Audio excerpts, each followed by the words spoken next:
പിറ്റേ ദിവസം എണീക്കാൻ വേണ്ടി നമുക്ക് പ്രത്യേകിച്ച് കാരണങ്ങളൊന്നും ഇല്ലാത്തൊരവസ്ഥ. പലപ്പോഴും കൂടുതലും കല്യാണം കഴിഞ്ഞ സ്ത്രീകളിലാണ് ഇത്തരം ഒരു ഭയങ്കരമായിട്ടുള്ളൊരു വിരക്തി വരാറുള്ളത്.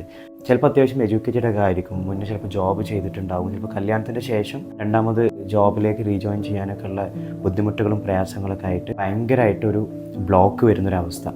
ഈ ഒരു ബുദ്ധിമുട്ട് അനുഭവിക്കുന്ന ആണുങ്ങളും ഒത്തിരിയുണ്ട്, പല കാരണങ്ങളെ കൊണ്ട്. ഇതിൽ നിന്ന് പുറത്ത് കിടക്കാനുള്ള ഒരു വഴി എന്ന് പറഞ്ഞു കഴിഞ്ഞാൽ ഒറ്റ വഴിയേ ഉള്ളൂ. ഓരോ ദിവസത്തെയും വരവേൽക്കാൻ വേണ്ടിയിട്ട് പ്രത്യേകിച്ച് എന്തെങ്കിലും കാരണങ്ങൾ കണ്ടെത്താൻ വേണ്ടി ശ്രമിക്കുക. നമ്മളിലേക്ക് എത്തുന്ന ഓരോ നിമിഷങ്ങളും പുതിയതാണ്, അല്ലേ? ഈവൻ നമ്മളും ഓരോ നിമിഷവും പുതിയതായിക്കൊണ്ടിരിക്കുകയാണ്. നമ്മുടെ ശരീരത്തിലെ കോശങ്ങളും മറ്റൊക്കെ ഓരോ നിമിഷവും ചേഞ്ച് ആയിക്കൊണ്ടിരിക്കുന്നുണ്ട്. സോ ലക്ഷ്യങ്ങളില്ലെങ്കിൽ, അല്ലെങ്കിൽ അത് ചെയ്യണം ഇത് ചെയ്യണം ഇത് ചെയ്ത് തീർക്കാനുണ്ടെന്നുള്ളൊരു ബോധം നമുക്കില്ല എന്നുണ്ടെങ്കിൽ ജീവിതം ഭയങ്കര വിരസമായിരിക്കും. മനസ്സിലായല്ലോ? ജീവിക്കുന്നു മരിക്കുന്നു എന്നതിനപ്പുറം നമ്മുടെ ലൈഫിന് ഒരു എത്തിക്സോ ഒരു വാല്യൂ ഇല്ലാത്തൊരു ജീവിതമായി പോകും നമ്മളുടേത്. നമുക്ക് കിട്ടുന്ന സമയത്തിനും നമുക്കും ഒരു വാല്യൂ കൊടുത്തു തുടങ്ങുമ്പോഴാണ് നമ്മളെ ലൈഫിൽ വാല്യൂ ഉള്ള സംഭവങ്ങൾ നടന്നു തുടങ്ങുക.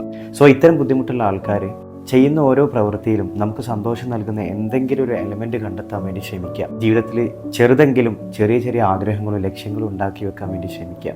അതുപോലെ തന്നെ ഓരോ ദിവസവും പുതിയതായിട്ട് നമ്മുടെ ലക്ഷ്യങ്ങളിലേക്ക്, നമ്മുടെ ആഗ്രഹങ്ങളിലേക്ക് നയിക്കുന്ന എന്തെങ്കിലും ഒരു കൊച്ചു കാര്യം, ഒരു പുസ്തകം വായിക്കലാവാം, അല്ലെങ്കിൽ ഒരു കോണ്ടന്റ് ക്രിയേറ്ററുടെ ഒരു വീഡിയോ കാണലാവാം, എന്തോ ആയിരിക്കാം. ഏറ്റവും ചെറുതാണെങ്കിലും ഒരു കാര്യങ്ങൾ ചെയ്യാൻ വേണ്ടി ശ്രമിക്കുക. നമ്മുടെ ലൈഫിൻ്റെ റെസ്പോൺസിബിലിറ്റി എന്ന് പറഞ്ഞു കഴിഞ്ഞാൽ 100% നമ്മളെ കയ്യിൽ തന്നെയാണ്.